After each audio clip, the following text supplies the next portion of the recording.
नमस्ते। भारत की इस रानी ने गाय को बचाने के लिए अपने बेटे के ऊपर रथ चढ़ा दिया था। जी हां, आज एक वायरस तेजी से फैल रहा गायों के अंदर, जिसका नाम लंपिया के लिए राजस्थान के अंदर 29 लाख से अधिक गायों की मृत्यु हो चुकी है। सरकार और मीडिया चीते का गुणगान करने के लिए लगी हुई है। बहुत सारे मीडिया घराने तो ये बताते बताते रहेगी कि जो चीते विदेश से लाए गए थे उन्होंने किस कलर की पोटी करने का काम किया है।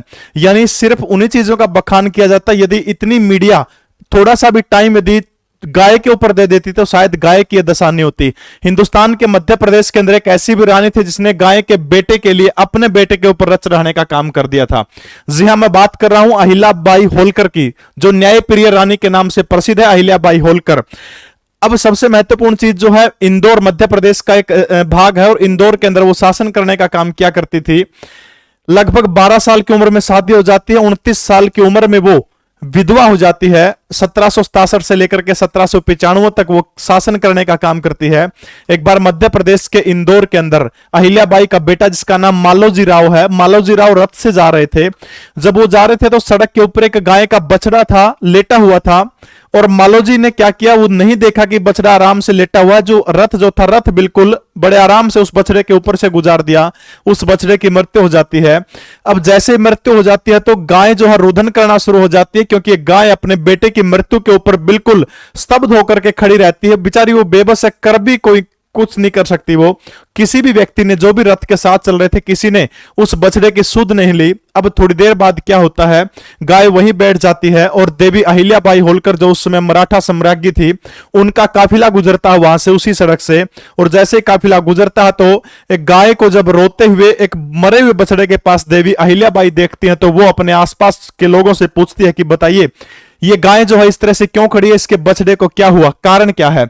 अब देखिए, सबसे महत्वपूर्ण चीज है कि जो घटनाक्रम जो था, वो घटनाक्रम देवी अहिल्याबाई को कोई नहीं बता रहा था, क्योंकि सभी को पता है कि रानी का बेटा है और यदि बता दिया तो क्या पता रानी गुस्सा हो जाए। लेकिन जब रानी ने जोर देकर कहा कि बताइए इस बछड़े की हत्या किसने की है इतनी निर्ममता से, तब एक दरबारी ने बताया कि आपका बेटा जो मालेराव जी है, उनका रथ गुजर रहा था, उसके रथ की चपेट के अंदर आकर मृत्यु हो जाती है। रानी बड़े गुस्से में होती है, दरबार में आती है और दरबार में आकर के मालोजी राव जो है उनकी पत्नी मैनाबाई को बुलाती है और बुला करके कहती है कि एक बात बताइए, यदि किसी की मां के सामने उसके बेटे की हत्या कर दी जाए तो रथ से कुचल करके, तो उस व्यक्ति को क्या दंड देना चाहिए।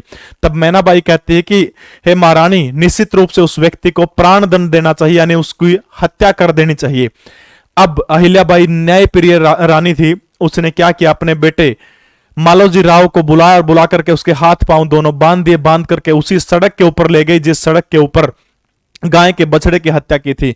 सड़क के ऊपर लेटा दिया जाता है उसी मार्ग के ऊपर, और तब सारथी से कहती कि रथ को आगे बढ़ाइए और मालोजी राव के ऊपर से रथ लेके जाइए। कोई भी सारथी इस काम को करने के लिए तैयार नहीं हुआ, क्योंकि क्यों करता है ऐसा काम, सभी को पता है कि आने वाला युवराज है। लेकिन वो न्यायप्रिय देवी खुद रथ के ऊपर चढ़ जाती है और रथ के ऊपर चढ़ करके जब रथ को आगे बढ़ाने का काम करती है, तब एक अप्रत्याशित घटना घटती है।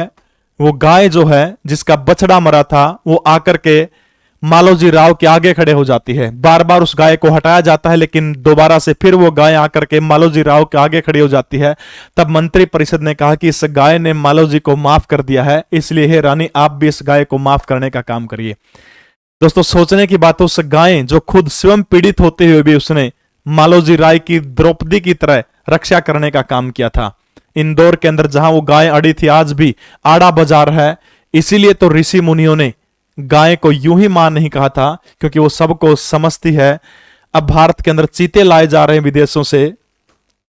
पंजाब के सीएम भगवत मान एक बात पूछते हैं कि जब फ्लाइट से चीते आ सकते हैं तो पीते हुए क्यों नहीं आ सकते।